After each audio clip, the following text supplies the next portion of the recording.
पंचनामे में आप सभी का स्वागत है। मैं हूं सुमित और मुहूर्त ट्रेडिंग से एक दिन पहले यानी कि छोटी दिवाली के दिन भारतीय बाजारों में रही तो मुनाफा वसूली आज के सत्र में। हालांकि शुरुआती तेजी थी लेकिन धीरे धीरे मार्केट ईज आउट होता हुआ दिखाई पड़ा और ऊपरी स्तर थोड़ी बिकवाली मार्केट्स के अंदर जरूर बनते हुए दिखाई पड़ी। कुछ बिकवाली जो आज मार्केट्स में आई वो हायर लेवल से बड़े हैवी वेट स्टॉक्स के अंदर आते हुए दिखाई पड़ी, लेकिन हाँ थोड़ी बहुत खरीदारी आज से रियल स्टेट स्पेस में। इंडिया बुल्स रियल स्टेट आज फिर तेजी में था, हालांकि थोड़ी सी बिकवाली एक बड़ी तेजी के बाद प्रॉफिट टेकिंग के तौर पे आते हुए दिखाई पड़ी। तो सेलेक्टिव स्टॉक्स जहां पर मूव, जिसमें अच्छा मूव जो आता हुआ दिखाई पड़ रहा था वो दिखाई पड़ रहा था मेटल में, एनर्जी शेयरों में खरीदारी थी। रियल्टी इंडेक्स रिकॉर्ड क्लोजिंग पे पहुंचा। इसके अलावा लगातार चौथे इनफैक्ट तेजी के बाद रिकॉर्ड स्तरों में पहुंचा। बैंकिंग, मीडिया, ऑटो शेयरों में बिकवाली थी। फार्मा, एफएमसीजी शेयरों में दबाव था और एसबीआई नंबर्स के बाद अपने वापस रिकॉर्ड लेवल्स पे पहुंचता हुआ दिखाई पड़ा। तो एक बढ़िया मूव एसबीआई के अंदर आया और जो मार्केट कैप भी करीब करीब 4,80,000 करोड़ के पार पहुंची। इनफैक्ट अभी मैं कुछ आंकड़े देख रहा था कि पीएसयू बैंकिंग बास्केट में एसबीआई जो है वो 60% या 62% कंट्रीब्यूट करता है पूरे पीएसयू बैंकिंग बास्केट में। और पूरे पीएसयू बैंकिंग बास्केट की मार्केट कैप है करीब करीब 2,80,000 करोड़ रुपए और एसबीआई की अकेले की 4 लाख करोड़ के ऊपर है। तो मेगा 7 लाख करोड़ की मार्केट कैप है, 70% एसबीआई कंपोज करता है। खैर, इन सब आंकड़ों के बीच में शुरुआत करते हैं सवाल जवाब के सिलसिले की और बातचीत कर लेते हैं कुछ दर्शकों के सवालों को लेकर भी। सिद्धार्थ मलिक साहब का पहला सवाल आया है, this Diwali kindly share investor awareness tip based on your trading investment experience.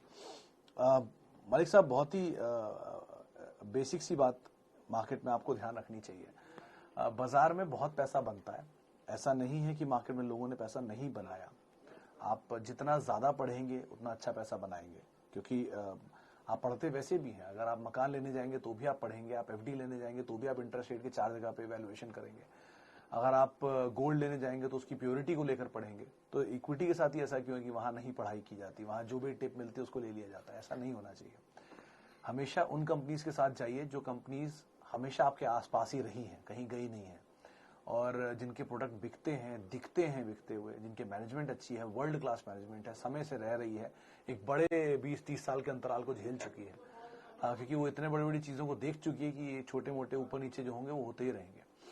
Plus जिनके प्रोडक्ट का दबदबा ही है, जिनको तो आप मतलब भूल ही नहीं सकते, जिनके प्रोडक्ट को ही आप मानते हैं कि ये प्रोडक्ट नहीं है, कंपनी का ही नाम आ गया है।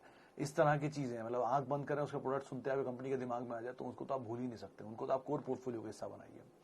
और ये मत सोचिए कि फ्यूचर में क्या होने वाला है, वो किसी को नहीं पता, अनसर्टेन है वो तो।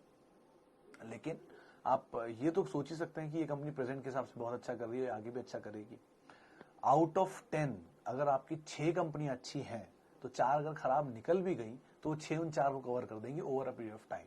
एक, डेट से हमेशा बच के रहिए, निजी जीवन में भी और कंपनीज के साथ भी। जिन पे हाई डेट हो उनको कोई नहीं बचा सकता, क्योंकि लीवरेज जिसे कहते हैं, जो आप मार्केट में भी लीवरेज लेकर ट्रेड करते हैं, मत करिएगा। क्योंकि लीवरेज का कोई, ये झुंझुनवाला साहब भी कहते हैं, there is no mother and father of leverage.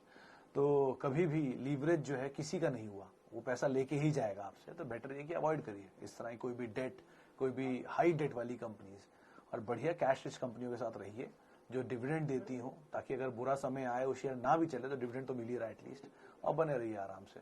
और बढ़िया अवधि के साथ बनिए, इन्वेस्टमेंट करिए। ट्रेडिंग कुछ लोगों को सूट करती है लेकिन सबको नहीं सूट करती, इसलिए ध्यान से संभल कर ही ट्रेड करिएगा। चलिए, खैर बहुत सारी बातें हो गई, इसके बाद कुछ शेयरों पर चर्चा करते हैं। ITC 300 share 210। Aman Singh sir, पहले तो आप आईटीसी में अगर टाइम फ्रेम दे सकते हैं तो ही बने रहिएगा, क्योंकि वो बहुत पेशेंस लेने वाला स्टॉक है। डिविडेंड देगा, बढ़िया डिविडेंड देगा, कंपनी अच्छी है, इसमें कोई दो राय नहीं है। जिस कारोबार में वो भी अच्छा है और अग्रणी कंपनी, दिग्गज कंपनी वहां की। लेकिन बेटर यही है कि अगर आप में पेशेंस है तभी आप रखिएगा। एक तो एफएमसीजी सेक्टर स्लो, ऊपर से आईटीसी और स्लो, इक्विटी साइज बहुत बड़ा, इसलिए थोड़ा धीरे धीरे चलेगा। पेशेंस है, आराम से बने रहिए, कोई दिक्कत नहीं है। पेशेंस नहीं है तो आपके पास हर दोनों सेक्टर के अच्छे अच्छे विकल्प है, उसमें उतर सकते हैं। अंश ढांडा साहब पूछ रहे हैं, पहले तो दिवाली की बहुत बहुत शुभकामनाएं। और पीबी, आईपीओ और सिगाची इंडस्ट्री, मैं सर दोनों के ही फेवर में नहीं हूं। अगर आपको मतलब आप आईपीओ में पैसा लगाते आ रहे हो और आपको वो सूट करता है तो आप जरूर लगा लीजिए, क्योंकि इस समय तो आईपीओ की ऐसी फैंसी, किसी भी शेयर को, किसी भी कंपनी को कोई भी दाम मिल रहा है, कोई भी वैल्यूएशन मिल रही है। तो लेकिन वो फिजल आउट कभी ना कभी तो होगा। अब वो कब, मुझे भी नहीं पता कब होगा, लेकिन होगा जरूर, ये पता है। तो आप लिस्टिंग गेन के लिए लगाना चाहते हैं तो आप लगा लीजिए। अगर आपको अलॉट हुआ पहला तो अच्छी चीज, दूसरा आपको लिस्टिंग प्रीमियम पे हुई तो अच्छी चीज, तीसरा उस प्रीमियम वाले दिन आपको लगा कि आप बेच पाएंगे, वो एक और अच्छी चीज। ये तीनों चीजें एक साथ फेवर में हो गई आपके तो आप पैसा कमा लेंगे, नहीं हुआ तो बात अलग है। लेकिन इसीलिए मतलब मुझे ऐसा लगता है कि कभी आप प्राइमरी मार्केट में जाने से अच्छा वो कंपनियों को लेके ना जो पिछले 20 सालों से अपनी परफॉर्मेंस देती आ रही है, जिन्होंने कभी कोई खामी नहीं दिखाई, उस तरह की कंपनियों के साथ रही है। मतलब 2010 में भी बिलीव मी जुबिलेंट फूड बहुत महंगा था, 300 रुपए का शेयर था, बहुत महंगा था। यूनाइटेड स्पिरिट्स बहुत महंगा था, 700 रुपए का शेयर होता था। रिलायंस बहुत महंगा था, टीसीएस बहुत महंगा था, इन्फोसिस बहुत महंगा था, ये सब बहुत महंगे थे। आज भी बदला तो कुछ भी नहीं, बस उनके भाव बदल गए, ग्रोथ स्टोरी बदल गई। अगर वो भाव बढ़ रहे हैं, महंगे हो रहे हैं, तो वो कंपनी परफॉर्म भी तो अच्छा कर रही है, इसलिए महंगे हो रहे हैं। तो पहली प्रेफरेंस उनको दीजिए जो ऑलरेडी अपना मेटल प्रूफ कर चुकी हैं समय के साथ, उनको नहीं जिनको प्रूफ करना बाकी है। वो तो प्रूफ करेंगी, जब करेंगी तब ले लेंगे, थोड़ा महंगा ही मिलेगा ना, लेकिन एटलीस्ट सेफ तो होगा पैसा आपका। कैपिटल प्रोटेक्शन आपकी पहली प्रायोरिटी होनी चाहिए। अगले 10 साल 20 साल अगर आप कैपिटल प्रोटेक्ट करके चले गए तो पैसा अपने आप बन जाएगा, उसकी चिंता मत करिए। अच्छा जी, आगे बढ़ते हैं। और चोला फाइनेंस लॉन्ग टर्म देव साहब बने रहिए। कल ही मैं इसके एक नंबर देख रहा था, 27% की प्रॉफिट ग्रोथ दिखा रहा है पिछले 10 सालों में। अच्छी कंपनी है। एक क्वार्टर के नंबर, एक दो क्वार्टर के नंबर में मत पड़िए। जिस ग्रुप की कंपनी है अच्छी है और एनबीएफसी स्पेस में one of the best companies में से एक है। वो बात अलग है, शेयर बहुत चला है, लेकिन थोड़ा नीचे मिल जाए तो बहुत अच्छी बात है। अच्छी कंपनी, आप आराम से बने रहिए। अच्छा, Axis Bank not giving upward movement despite good result. Rajiv साहब, इतनी बड़ी तेजी, ऑल टाइम हाई पर शेयर आ चुका है, अभी भी आपको उसमें और मूवमेंट की उम्मीद लग रही है? मतलब इतनी बड़ी तेजी नंबर्स के आसपास ने दिखा दी, ऑल टाइम हाई हिट कर गया आईसीआईसी के नंबर्स के आसपास, अभी भी आप पूछ रहे हैं कि इसमें और तेजी कब आएगी? सर आएगी, थोड़ा तो संभलने दीजिए। बढ़िया तेजी के बाद थोड़ा तो रुकेगा, रुक जान दीजिए, नीचे लीजिए। अच्छा, बैंक में प्रॉब्लम नहीं है, नंबर्स ऊपर नीचे थोड़ा कंसोलिडेट करने दीजिए, ज्यादा अच्छा है। हाँ, और बीएचसी 71 रुपए के दाम पे आप ले सकते हैं, कोई दिक्कत नहीं है। थोड़ा नीचे मिल जाए तो और अच्छा है, लेकिन आई एम हियरिंग कि कुछ हो सकता है यहाँ पे बड़ा हो असेट्स को लेकर, तो आप आराम से ले सकते हैं। लेकिन मीडियम टर्म के लिए बीएचसी, लॉन्ग टर्म के लिए एक्सिस बैंक। अच्छा जी, आगे बढ़ते हैं। एचडीएफसी एएमसी, शरद साहब बने रहिए, नीचे मिल जाए और लीजिए। कंपनी अच्छी है, एएमसी कारोबार अच्छा है, इक्विटी साइज छोटा है और ग्रुप भी अच्छा ही है, ऑब्वियसली बात है। तो आप नीचे मिल जाए आराम से इसमें ऐड करिए और यहां पर बने रहिए। आईडीएफसी फर्स्ट बैंक, शुभम साहब अभी अभी मेरे ख्याल से कॉस्ट के ऊपर आ गया होगा, आपकी 3350 शेयर है आपके पास, थोड़ा और वेट कर लीजिए। मतलब बहुत कुछ सुनने को मिलता है कि एचडीएफसी बैंक बन जाएगा, बहुत तर्क भी सुने मैंने इसको लेकर, लेकिन ऐसा तो कुछ दिख नहीं रहा सिचुएशन। इक्विटी साइज भी काफी बड़ा है, तो बेटर यही है कि आपको थोड़ी तेजी मिले, आपको प्रॉफिट बन जाए तो आप कुछ प्रॉफिट लेकर निकल जाए, कॉस्ट एटलीस्ट निकाल लें, प्रॉफिट के शेयर छोड़ दीजिए, बनने दीजिए एचडीएफसी बैंक। अगर बनेगा तो आपके वही शेयर आपको बहुत पैसा बना कर दे देंगे, लेकिन कॉस्ट एटलीस्ट निकाल लीजिए, वो ज्यादा बेटर रहेगा तेजी में। आईबी रियल स्टेट, शबीर साहब 178 पर बहुत ऊपर नहीं गए, 140 120 30 40 से तो मैं ही बोल रहा था इसको ले लीजिए ले लीजिए ले लीजिए।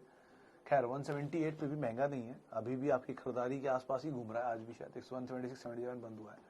एनीवेज, अगर आपको ये वन फाइन डे नीचे मिल जाए तो आप जरूर ऐड करिए, और अगर नहीं है तो आप बने रहिए। आप नहीं ऐड कर सकते हैं तो कोई प्रॉब्लम नहीं है। कंपनी में नंबर्स इंप्रूव हुए हैं, लास्ट क्वार्टर के नंबर अच्छे आए हैं, मैनेजमेंट चेंज हो रहा है, कुछ स्टोरी में टर्न अराउंड दिख रहा है, इसीलिए कह रहा हूं बने रहिए, कोई दिक्कत नहीं है। नीचे मेरे और ले लीजिए। बिटकॉइन और शेयर मार्केट, अरे बाप रे बाप, तलवार साहब बिटकॉइन में लार्जेस्ट इन्वेस्टर आ गए इंडिया में। मतलब गलत आदमी हूँ, मेरी जानकारी सीमित है इसमें, इसलिए मैं इसके बारे में ज्यादा बात नहीं कर पाऊंगा। मैं शेयर मार्केट वॉच से जानता हूँ, उसके बारे में बात कर सकता हूँ, बिटकॉइन के बारे में नहीं। लेकिन बिटकॉइन में अगर मैं आपकी जगह होता तो मैं तो शेयर मार्केट ही को चुनता। एटलीस्ट डिविडेंड मिलता, कंपनी का बिजनेस समझ में आता, कुछ सीखने को मिलता और पैसा भी मिलता। बिटकॉइन में तो मुझे समझ में भी नहीं आता, सीखने को भी नहीं मिलता। कोई कुछ बोलता है, कोई कुछ बोलता है, कोई कोई करेंसी बोलता है, कोई कोई करेंसी बोलता है, और एक दिन के अंदर करेंसी साफ हो जाती है, जो अभी कल परसों में हुआ भी। तो ऐसी स्थितियां भी देखी है मैंने। तो बेटर शेयर मार्केट ज्यादा अच्छी है, एटलीस्ट कई सालों से समझ में भी आ रही है, तो वो उस पर तवज्जो दूंगा। Easy money is always risky money, तो आप उसका ध्यान रखिएगा। Big stocks to stay away from now. Aman Agarwal साहब, 2-3 चीजों को ध्यान रखिएगा, हाई डेट, हाई प्लेज और कॉर्पोरेट गवर्नेंस का इशू और साइक्लिकल बिजनेस, इन चारों को हमेशा अवॉइड करिए।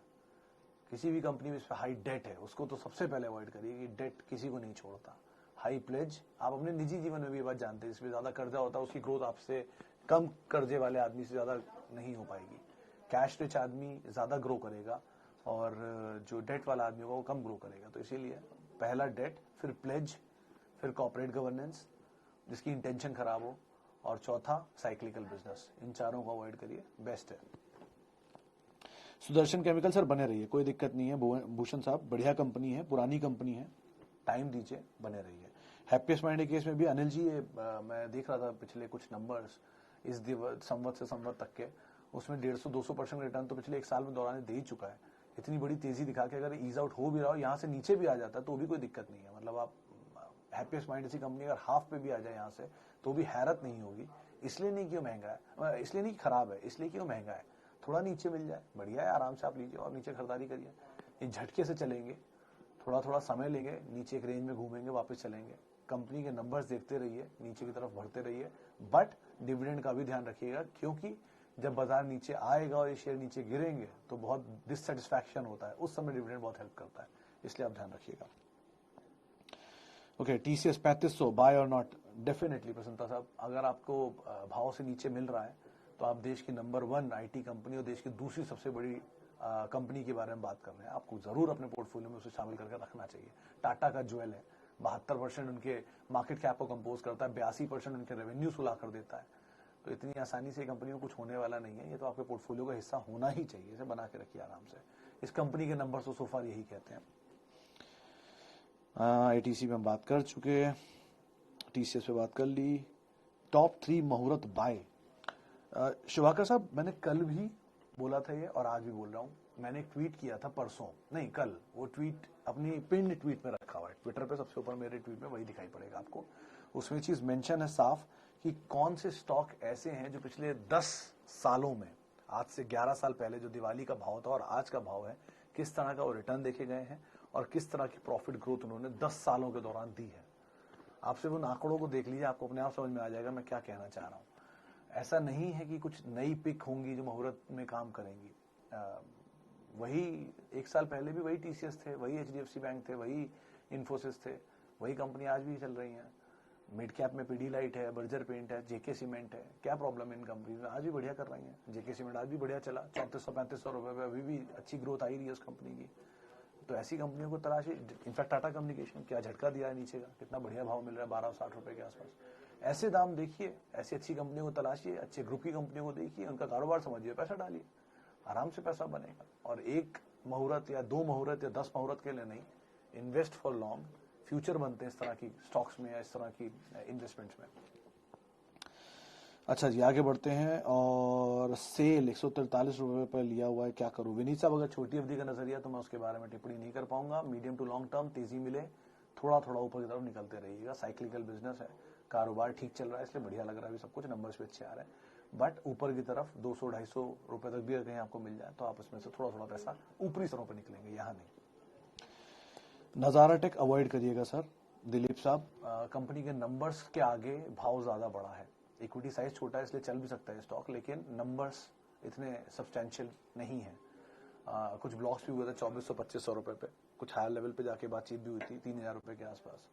तो फिलहाल के लिए नंबर्स को ही रिव्यू करिए, ज्यादा बेटर है। और बाजार में बहुत अच्छा मौका है, नजारा के अलावा बहुत अच्छे अच्छे नजारे दिख रहे हैं, आप उनको देख सकते हैं। देवयानी, मनीष जी, देवयानी से बेटर मुझे जुबिलेंट फूड लगता है एनी डे, क्योंकि उसको मैंने देखा हुआ है, समझा हुआ है, पढ़ा हुआ है। देवयानी जिस ग्रुप की है उस ग्रुप की वन ऑफ द आर्म है ये, यानी कि वो वरुण बेवरेजेस जिनका है, जयपुरिया ग्रुप का, उन्हीं की एक आर्म है। और उसमें जो प्रोडक्ट्स आते हैं उसमें केएफसी, कोस्टा, वांगो एंड पिज्जा हट, इस तरह के प्रोडक्ट्स आते हैं, जिसका भी कुछ हिस्सा, एक नई आईपीओ आ रही है उसके पास है, सदर्न मार्केट का। तो इसीलिए जुबिलेंट फूड ज्यादा प्रेफर करूंगा। अगर कभी झटके में वो नीचे मिल जाए तो ज्यादा अच्छी बेट है। जॉनसन कंट्रोल, हिताची, कुलदीप साहब बहुत पहले इस कंपनी को ट्रैक करता था मैं, 150 रुपए 200 रुपए पे पहली बार कहीं इसके बारे में मैंने पढ़ा था। कंपनी अच्छी है, मल्टीनेशनल जाइंट है, लॉस मेकिंग है, वो पेमेंट करते हैं फॉरेन में, इस चक्कर में। कंपनी अच्छे, प्रोडक्ट अच्छे हैं, एस्केलेटर्स में है, एसीज के अंदर भी इनके कारोबार आता है। डिविडेंड शायद अभी देने लग गई है, पहले तो ही देती थी, लेकिन ये अभी के लिए तो महंगा लग रहा है मुझे। 2400-2500 लास्ट मैंने प्राइस देखा था, लेकिन अगर नीचे मिल जाए तो ये बढ़िया कंपनी, आप इसको आराम से ऐड कर सकते हैं। इक्विटी साइज है नहीं, मल्टीनेशनल जाइंट है, चल सकता है, लेकिन नीचे यहाँ नहीं, यहाँ पर थोड़ा महंगा ही दिखाई पड़ रहा है।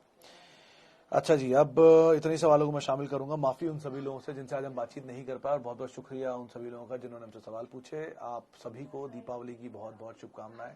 सोमवार को आप लोगों से मुलाकात होगी। सेफली बढ़िया से अपना त्यौहार मनाइए, एंजॉय करिए वीकेंड को, एक्सटेंडेड वीकेंड को, और have a wonderful time ahead. आप मेरे साथ जुड़ सकते हैं @सुमित रिसर्च, मेरा ट्विटर हैंडल है। नमस्कार, हैप्पी दिवाली।